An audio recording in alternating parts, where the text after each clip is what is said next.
take the official. Good morning, everyone. We held a series of informative news conferences every Friday several months ago. We haven't had one in a while, but that's not to say that the numbers are even more urgent than before. Today's news conference will feature, as usual, in a very serious way, a report from our two major healthcare providers in the upstate, Bon Secours, St. Francis, and Prisma. The message they will deliver today is jarring, it's serious, it should get everyone's attention, and it should put, frankly, the whole idea of what can I do to stop the spread in a whole new context, and with a sense of urgency, because we all have a part to do to stop the spread. That's all we're asked to do. And of course, that's social distancing and wearing a mask. I also want to acknowledge behind me part of an additional public education campaign just to raise awareness of why we're talking about this. We're all so tired. We're all so tired of having to deal with this. But in a very serious way, it's more than just your own personal lifestyle and the inconvenience. It's what's happening in real people and in real lives. It's brides who are not getting married, we hear from. It's young people who not only have to wonder what they're going to do in terms of school, but also in terms of activities like sports, and we all want to get back to that. It's special events in the city. It's everything in our lives, and that's what's depicted in these signs behind me, because it's at the end of the day, that's what we're trying to do, is get back to normal. And how can we do it? And we know the answer. That's what's so frustrating. We know the answer. The answer is to social distance, and the answer is to wear a mask. And we're asking everyone again today to observe that. On the good news side, I want to say thank you and acknowledge and give great thanks again to some great corporate citizens. We passed an ordinance, the city of Greenville passed an ordinance about last month to require everyone to wear a mask in grocery stores and pharmacies. That's hardly a big ask. We did it, and people, for the most part, have been complying. But now, the really good news is that pharmacies, the major pharmacies of CVS and Walgreens, are going to be requiring everyone to wear a mask. Not just in Greenville City, but all across Greenville County, the state of South Carolina, their whole system. In addition to the pharmacies, the grocery store chains, in particular Publix, started the ball rolling, and now Harris Teeter. So now the grocery stores and pharmacies and others, such as Target and Walmart, are requiring people to wear a mask. I think in many ways, anyone can see this is far more impactful and effective, if you will, than frankly anything a city does in South Carolina. So we really want to commend them and thank them, and we want to encourage other retailers, especially the big retailers, to follow suit. And we're talking about Lowe's, we're talking about Home Depot, we're talking about convenience stores. It's time for them to require masks as the others have done. Why? Well, you're going to hear in just a moment why it's so important. It's in our hands. We have to do something about it. So this time I'd like to introduce Dr. Marion Blackstone, Dr. Marcus Blackstone. I said that. And then following Dr. Blackstone, we have from Prisma, Eric Osmond, and Dr. Wendell James. So thank you. Marcus? Thank you, Mayor. Good morning. I think our whole goal today is to get you to realize the seriousness of the situation we're in. Although you're going to hear from Bon Secours, St. Francis, and you're going to hear from Prisma today, we can speak for the other upstate hospitals because we're all in the same spot. This surge is a whole lot different than the first surge from the standpoint of initially in the first surge it was coming through our emergency rooms or direct admissions. Now we've got that, but we're also getting the community side piece, which is actually is affecting our ability to staff our hospitals because so many employees and community members are actually getting sick. The way to stop this is a mask, and I know you've heard me say this for months, but this is truly a social responsibility, an individual responsibility, but we know for a fact that if people wear masks and if people stay 6 feet apart, this will go back down. You're going to hear more statistics from Dr. Osmond and Dr. James, but I think the biggest thing that I want to talk to you about is gathering in groups. If you look at, the state of South Carolina, and there's a tool that we use to look at, if you are in a group of 25 people or more, you have a 99% chance that there's at least one person in that group who is COVID positive. So you've now been exposed, from that standpoint. Going into groups where you don't know people, going into groups just to be social from that standpoint, just makes no sense, from our standpoint. We've pretty much done everything we can do as health systems. You heard the mayor talk about, employers and the steps they're taking, and I'll take that a little further. They've reached out to us to make sure that they're doing everything they can to protect their employees. At the end of the day, we can only protect you when you're in our facilities, or they can only protect you when you're at work. You have the responsibility of not only protecting yourself, but protecting others, when you go home. And that's what we're asking you to do. We're at a point now that our biggest fear every day from healthcare systems is our beds are going to get overrun. And we're not going to be able to take care of not just COVID patients. We're not going to take care of the patients who need our care that is non-COVID. The perfect storm really kind of happened from the standpoint of, we got through, the first surge. It flattened out because, people wore masks, people stayed home, people were really, they were paying attention to what they were doing. So, as the COVID numbers slid down, people got confidence to come back to the hospital, where we had encouraged them to only, to really kind of stay away. But so as this surge started, people also have started coming back to the hospital. So our capacities are limited. We can talk about, what happens after. That goes into a whole nother series of care. How do you administer care? Who gets care?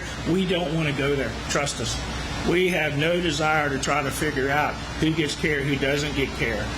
But what you'll hear from us today is if we don't get serious about wearing a mask, we don't get serious about staying out of groups and, social distancing, that's where we're going to be. I just ask you to think about it. If you're not going to wear a mask to protect yourself because you don't believe in it, do us a favor. Wear the mask to protect the rest of us. With that, I'll turn it over to Dr. Eric Osmond.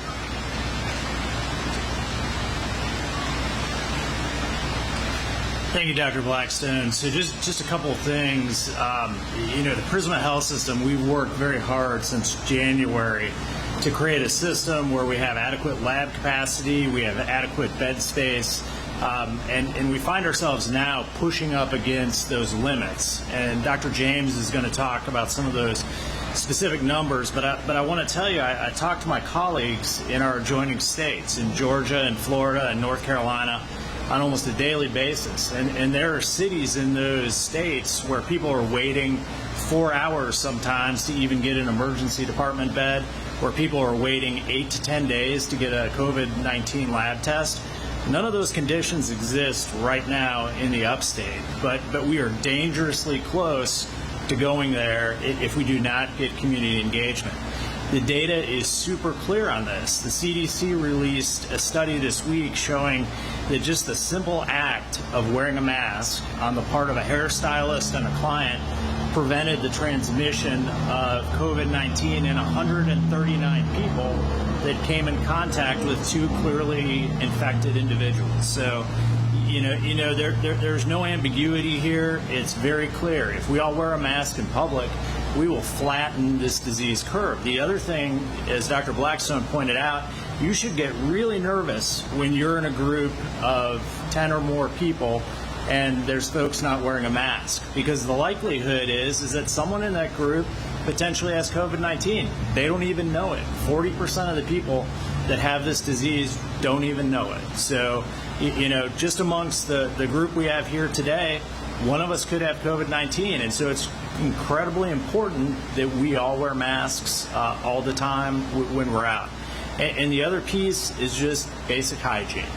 We're getting close to school season. We all want our kids to go back to school. We all want to start to return to a normal existence. And there's nothing in the health system that we're going to be able to do that's going to be able to help with that. It's only the public. It's only paying attention to social distancing and wearing this mask. And so Dr. James is going to talk about some of the numbers that we're seeing in the health system right now. Thank you.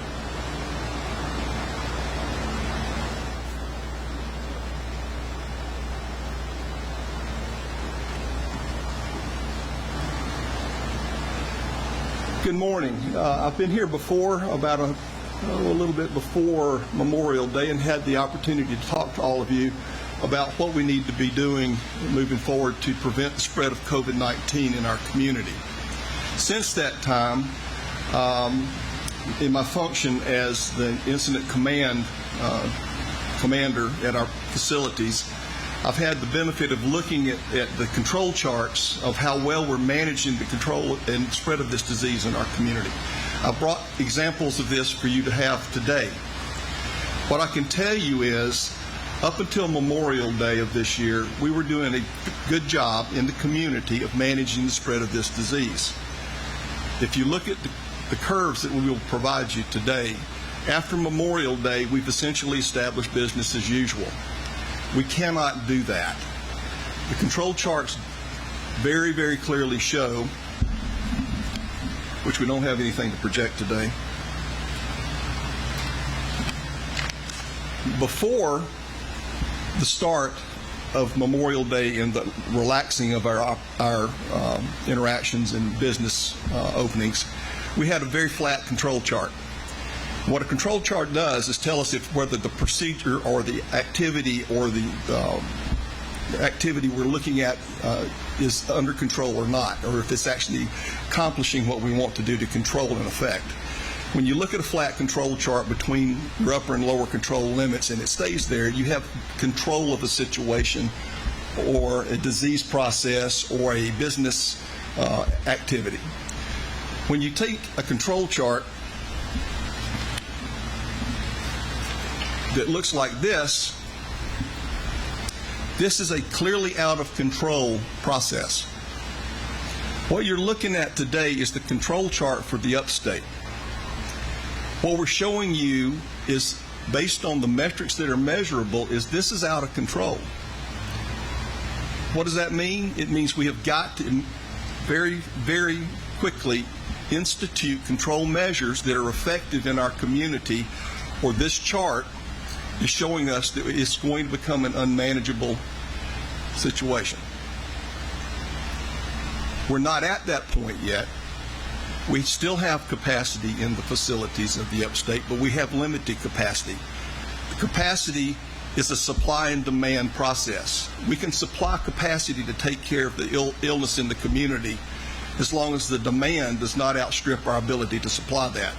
This control chart shows that if we do not take measures, and we're telling you what these measures are today, wear a mask. This is the only treatment that we absolutely know will stop or control the spread of this disease, is a mask. The other thing is hand sanitizer and washing your hands.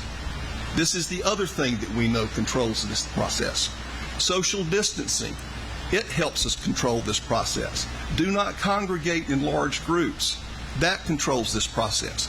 This is one of the most traveled counties in the country. I don't know how they measure that, but I get that data almost every week. What that tells me is we move a lot. Stores, parks, other activities.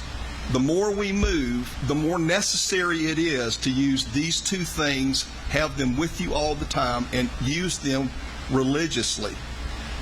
If we continue to demand more and more care for COVID, you will outrun the supply of capacity that the upstate systems can provide. Make no mistake, we have a very robust medical care system in the upstate. But when all 5 systems come together and they are all looking at reality, the reality is we can only supply so much. You run against the ability of bed availability, staff availability, and the fact that this is so endemic in our community at this point that the staff is getting it in the community. They're not catching this disease at work. We need the community to please help us here. We are not asking for much. Nothing we're asking you to do is difficult, but it's just something that you don't normally have to do. This country has had to do that over and over again throughout our history. We've had to fight wars we did not want to fight. This is no different than that. This is a war that if we do not take the measures and provide the community involvement and the community support and the community participation in fighting this battle, We are not going to win it.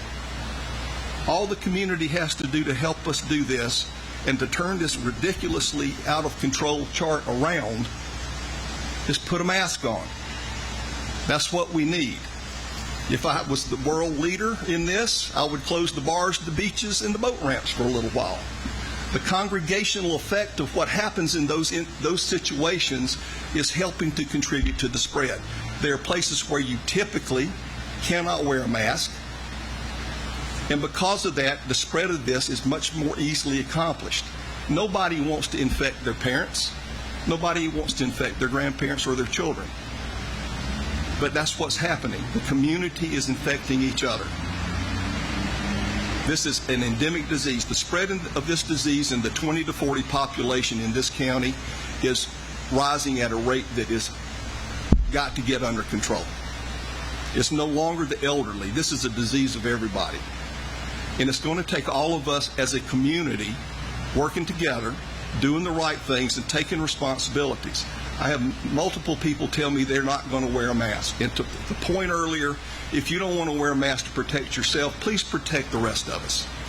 If I have a mask on and you have a mask on, if one of us is COVID positive, it massively reduces the incidence of the person that is positive infecting the person that is not. And if we can do that for a couple of months, we can get schools opened up with a minimal hiccup. We can get businesses, we can remain open. Nobody wants to go back to shelter at home. And we can continue to be a very vibrant community. But we cannot do this if we continue to ignore reality. Reality is this is an endemic disease in this county, in this state.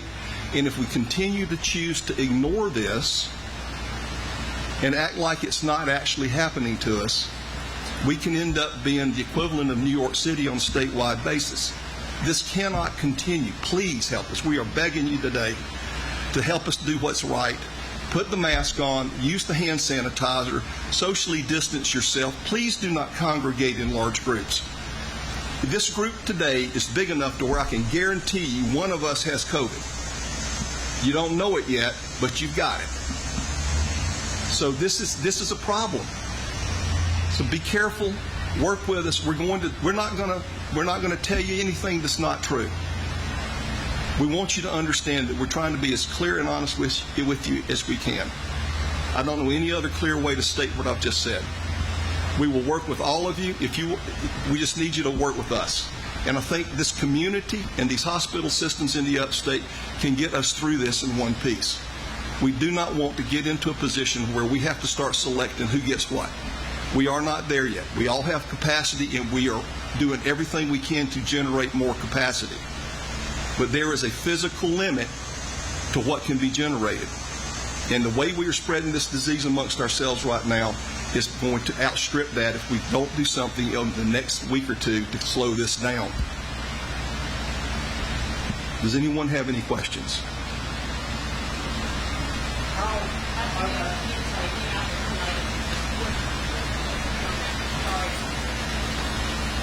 You talk about a lot of people who say they won't wear masks because of personal reasons. How do we get this message through to those people who say, it is a violation of my rights to be required to wear a mask in public or in certain stores?